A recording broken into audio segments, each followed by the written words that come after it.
Long before the world knew the internet, before computers, before Google, before even television, there was a man with a radical dream: to collect all human knowledge, organize it, and make it accessible to anyone, anywhere. His name was Paul Otlet, a Belgian visionary.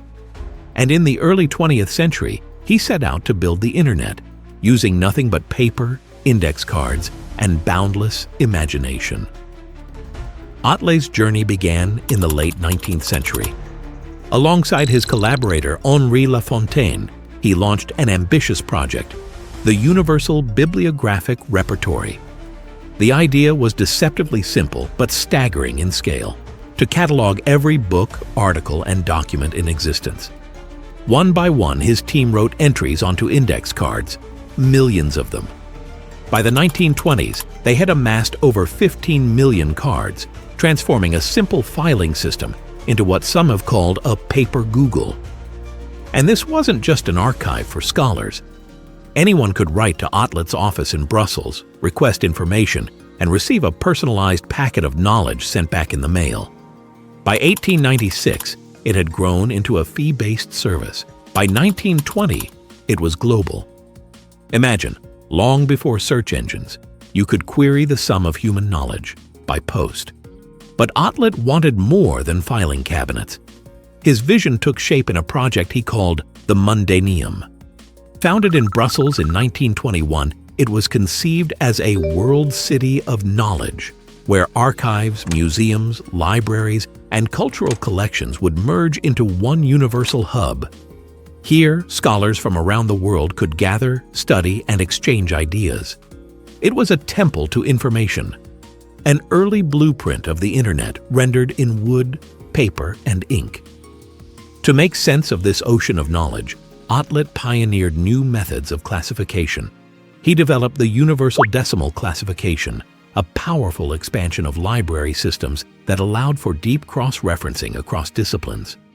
In essence, Otlet was inventing something eerily similar to hyperlinks, connections between ideas that could guide a reader from one subject to another, weaving knowledge into a web.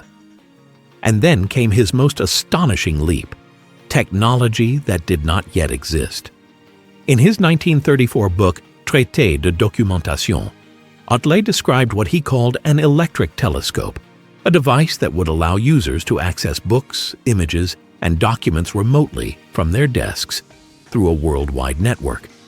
He imagined teleconferencing, interactive screens, and a réseau mondial, a worldwide web, decades before a single computer was built. But for Paul Otlet, information was never just about books, it was about peace. Otlet believed that if humanity could share knowledge freely and universally, war itself might one day become obsolete. He saw ignorance as the root of conflict and information as the cure. Together with his lifelong collaborator Henri Lafontaine, who would later win the Nobel Peace Prize, Otlet envisioned a new kind of world order, one built on cooperation, understanding, and the open exchange of ideas. The Mundaneum, his city of knowledge, was meant to be the headquarters of this vision, a global nerve center for learning, culture, and communication. But history had other plans.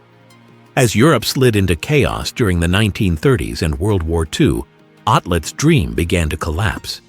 When the Nazis invaded Belgium, they emptied the Mundaneum's archives to make room for propaganda. Millions of Otlet's meticulously catalogued index cards were scattered, destroyed, or repurposed. The world he had worked to unify was once again at war. Still, even as his life's work crumbled, Otlet never abandoned his faith in the power of knowledge.